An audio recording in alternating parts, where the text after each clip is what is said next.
Aminado ang kontraktor na si Sara Diskaya na mayroon silang 9 na kumpanyang nasa construction business. Pero tila nasa iisang address lang ang mga ito sa Pasig City.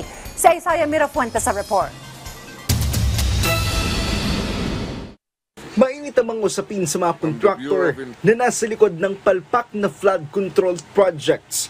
Dahil imbis na ginhawa ang maramdaman ng mga residente, mas nalulunod pa sila sa problema sa baha.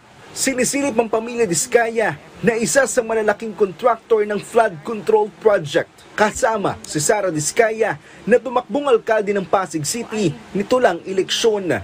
9 na korporasyon ang naiuugnay sa pamilya Diskaya. Base sa inilabas na detalye ng Philippine Center for Investigative Journalism, 3 sa kanilang korporasyon na bilyon ang kontrata, tila may isang address. Una na rito ang St. Timothy Construction Corporation na may mahigit 7 bilyong piso ang kontrata sa mga flood control project. Ang kanilang korporasyon naka-address sa 793 F. Manalo Street, Corner J. Pueblo, Barangay Bambang, Pasig City. May mga maliliit na kumpanya rin ang pamilya Diskaya. Ito ang St. Gerard Construction, Amenities Horizon Builders, Waymaker General Contractor, at Elite General Contractor and Development Corporation. Pero kapansin-pansin na nasa isang address lang ang mga ito. Nasa 792 F. Manalo Street, Corner J. Pueblo, Barangay Bambang, Pasig City. Habang isa pa na Alpha and Omega General Contractor and Development Corporation. Mahigit sa 7 bilyon din ang kontrata nito na matatagpuan naman sa 785 J. Pueblo Street, Barangay Bambang, Pasig City.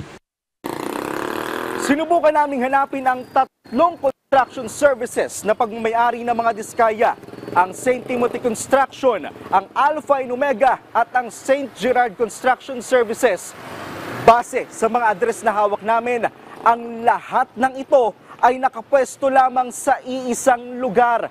Pero kung titingnan ang labas ng gusali, nakapangalan lamang ito sa St. Gerard Construction Services. Dahil sa laki ng kanilang establishmento, tila kaya na netong sumakop ng 3 address. Ayon sa PCIJ, tila pinag-hati-hatian lang ng mga Diskaya Link companies ang kanilang mga kontratang nakukuha sa Metro Manila, Ilocos Norte, Bulacan, Laguna at Oriental at Occidental Mindoro. Isaiah Mirafuentes para sa Pambansang TV sa Bagong Pilipinas.